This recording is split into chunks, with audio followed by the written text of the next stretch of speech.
Olá pessoal, boa noite. Eu sou a Luana, do 8º semestre de farmácia, referente ao grupo 5. Então eu vou falar para vocês um pouquinho sobre o nosso caso clínico, que é o número 1. Sei que não está fácil para ninguém, né, dessa fase do Covid. Então com isso nosso grupo não conseguiu se reunir para tirar uma análise melhor sobre o nosso caso clínico. Mas com muitos erros e esforços, né, claro, a gente conseguiu tirar alguma coisinha, né? Então vamos lá. Então, assim, o nosso grupo chegou a um resultado e conclusão que talvez poderia ser uma meningite bacteriana. Por quê? Com os diagnósticos, né, que tem no caso clínico, a gente foi associando com o que a gente já viu em sala e a gente conseguiu tirar algumas coisinhas devido a isso. Então, a gente chegou a essa conclusão que talvez poderia ser uma meningite bacteriana. Com os exames, né, porque deu um nível elevado de proteína, o nível baixo de glicose no líquor, um aumento também de glicose na gasometria arterial, né, que é no nosso plasma. Então, foi tudo uma associação e a gente conseguiu chegar a essa conclusão. Então, assim, o líquido cefalorraquidiano é conhecido popularmente como líquor, né? Então, assim, ele circula em nossas meninges, do nosso cérebro até a nossa medula espinal ou medula espinhal, né? Então, e ele depois volta e assim vai fazendo a sua função, né? Que é fornecer nutrientes e a proteção primordial do nosso sistema nervoso central. Então, assim, o líquido, né, cefalorraquidiano, ele é um fluido biológico aquoso, ele é muito estéril e ele é um ultrafiltrado produzido pelos nossos plexos coroides e ele está presente nos nossos ventrículos cerebrais e no nosso espaço subaracnoide. Então, por isso, ele é muito importante no acompanhamento desta doença neurológica, tá? Então, como dito anteriormente, né, sua principal função é a proteção mecânica que amortece o encéfalo e a medula espinhal contra os choques e pressões. E além da sua principal função, ele nos protege dos agentes infecciosos, né? Ele ajuda a circular nutrientes, fazendo assim o dinamismo dos presentes elementos. Então aqui a gente tem duas ilustrações, e nessa primeira aqui, ele está mostrando como é feita a coleta do líquido, né? Então, assim, é uma coleta muito complexa, uma coleta bem dolorosa. Então, a pessoa tem que ser bem profissional para fazer esse tipo de coleta.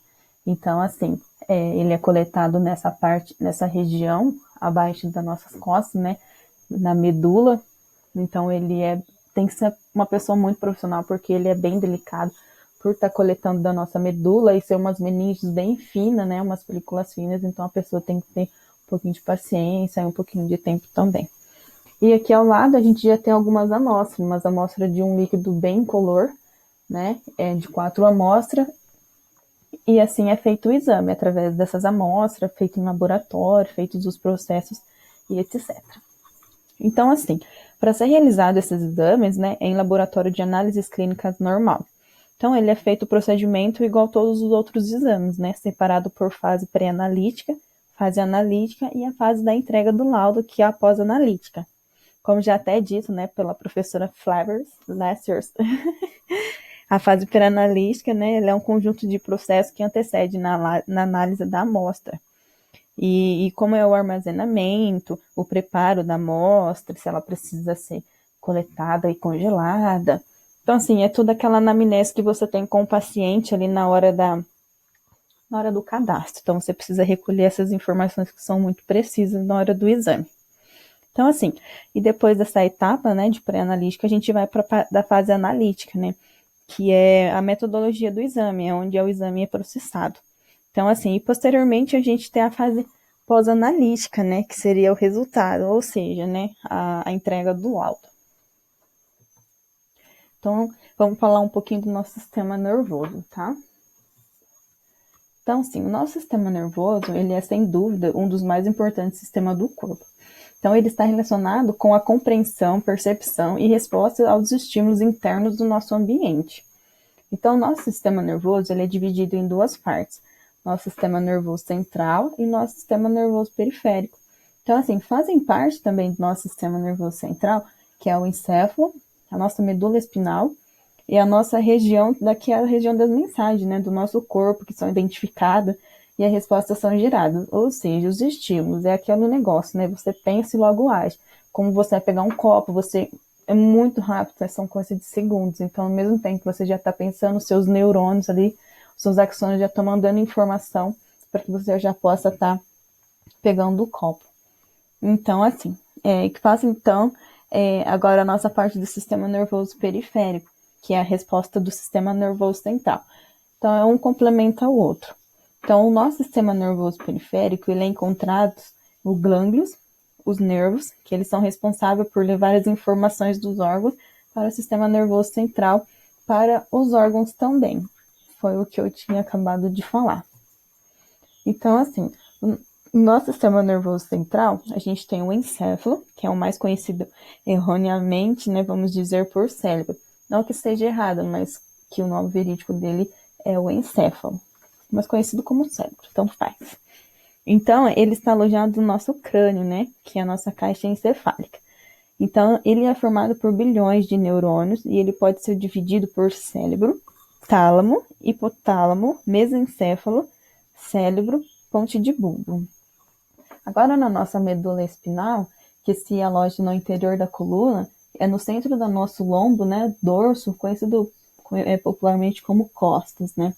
E a sua função, então, é transmitir mensagens, né, que é vindo do encéfalo para outras partes do corpo e levar os estímulos recebidos até o encéfalo.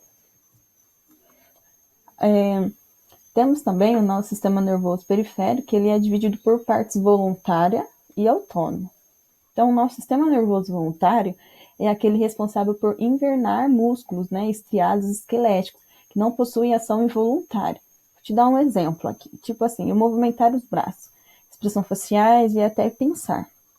São esses tipos de voluntário que eu estou querendo dizer. Então, já no nosso sistema nervoso periférico autônomo, ele é dividido em simpático e parasimpático, sendo que o simpático é uma maneira relacionada com os estímulos de metabolismo. Um exemplo. Então, assim, o estímulo, eles são de ações que mobilizam energia, permitindo o organismo responder à situação de estresse. Então, assim, ele libera uma substância chamada noradrenalina, que é uma das substâncias também que são liberadas, então, que ele promove reação associada a um estado de alerta, como a aceleração de batimentos, sabe? Liberação de glicose para o sangue para o fígado, liberação de glicose do sangue pelo fígado, desculpa. E assim vai. Então, são esses tipos de liberação que vai fazendo e a gente logo recebe. Agora, já no parasimpático, é relacionado à redução, e um exemplo bacana seria os batimentos cardíacos também, que onde é o sistema simpático, né, que ele acelera devido à entrada de noradrenalina, e o parasimpático faz o inverso. Então, ele desacelera os batimentos, enquanto um faz o batimento acelerar, o parasimpático faz o inverso, ele já vai se normalizando. Um exemplo, como você tem um susto. Então, assim, a noradrenalina é ativada, então o simpático vai, acelera, aí depois o nosso próprio sistema nervoso, ele já automaticamente, que é o parasimpático, ele já vai desacelerando e acalmando aí o seu coraçãozinho. Então, assim, são coisas muito importantes, né, para o nosso corpo e é um conjunto de ações. Então, é isso, pessoal. Isso foi o meu seminário e agora, posteriormente, segue ainda com o meu grupo, explicando um pouquinho mais. Foi isso que eu consegui passar para vocês. Espero que vocês consigam recolher algum aprendizado com isso. Desculpa pelo nervosismo, mas é o que eu consegui fazer para vocês. Se inscreve no meu canal, dá um like. Tô brincando, gente. É isso aí, boa noite.